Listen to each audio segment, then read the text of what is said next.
chapter 18. David mustered the men who were with him and appointed over them commanders of thousands and commanders of hundreds.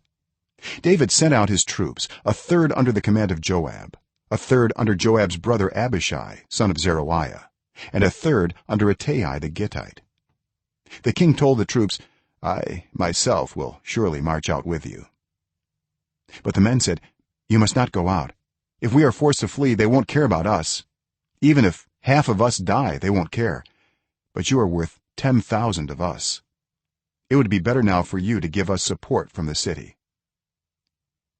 The king answered, I will do whatever seems best to you.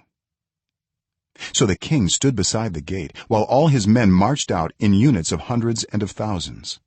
The king commanded Joab, Abishai and Ittai, be gentle with the young man Absalom for my sake. And all the troops heard the king giving orders concerning Absalom to each of the commanders. David's army marched out of the city to fight Israel, and the battle took place in the forest of Ephraim. There Israel's troops were routed by David's men, and the casualties that day were great, 20,000 men. The battle spread out over the whole countryside, and the forest swallowed up more men that day than the sword. Now Absalom happened to meet David's men. He was riding his mule, and as the mule went under the thick branches of a large oak, Absalom's hair got caught in the tree. He was left hanging in midair, while the mule he was riding kept on going. When one of the men saw what had happened, he told Joab, I just saw Absalom hanging in an oak tree. Joab said to the man who had told him this, what, you saw him?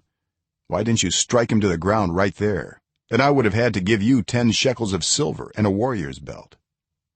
But the man replied, even if 1,000 shekels were weighed out into my hands, I would not lay a hand on the king's son. In our hearing the king commanded you and Abishai and Ittai, protect the young man Absalom for my sake. And if I had put my life in jeopardy, and nothing is hidden from the king, you would have kept your distance from me. Joab said, I'm not going to wait like this for you. So he took 3 javelins in his hand and plunged them into Absalom's heart while Absalom was still alive in the oak tree. And 10 of Joab's armor bearers surrounded Absalom, struck him, and killed him. Then Joab sounded the trumpet, and the troops stopped pursuing Israel, for Joab halted them. They took Absalom, threw him into a big pit in the forest, and piled up a large heap of rocks over him. Meanwhile all the Israelites fled to their homes.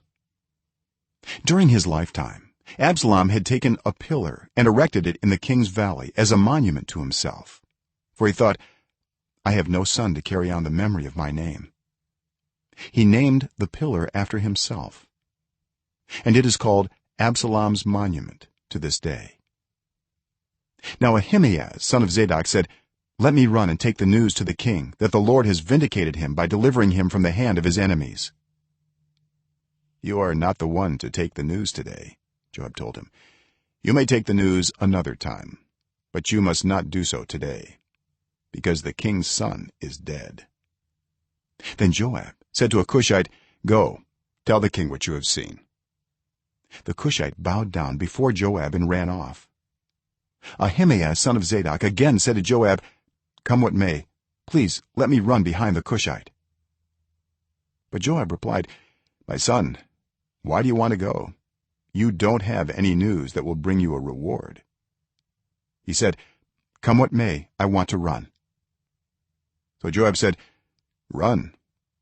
Then Ahimaaz ran by way of the plain and outran the Cushite. While David was sitting between the inner and outer gates, the watchman went up to the roof of the gateway by the wall. As he looked out, he saw a man running alone. The watchman called out to the king and reported it. The king said, if he is alone, he must have good news. And the runner came closer and closer. Then the watchman saw another runner, and he called down to the gatekeeper, look, another man running alone. The king said, he must be bringing good news too. The watchman said, it seems to me that the first one runs like Ahimaaz son of Zadok. He's a good man, the king said. He comes with good news. then Ahimaaz called out to the king, "All is well." He bowed down before the king with his face to the ground and said, "Praise be to the Lord your God. He has delivered up those who lifted their hands against my lord the king." The king asked, "Is the young man Absalom safe?" Ahimaaz answered, "I saw great confusion just as Joab was about to send the king's servant and me your servant, but I don't know what it was." The king said, "Stand aside and wait here." So he stepped aside and stood there. Then the Cushite arrived and said, "My lord the king, hear the good news. The Lord has vindicated you today by delivering you from the hand of all who rose up against you." The king asked the Cushite, "Is the young man Absalom safe?" The Cushite replied, "May the enemies of my lord the king and all who rise up to harm you be like that young man." The king was shaken. He went up to the room over the gateway and wept.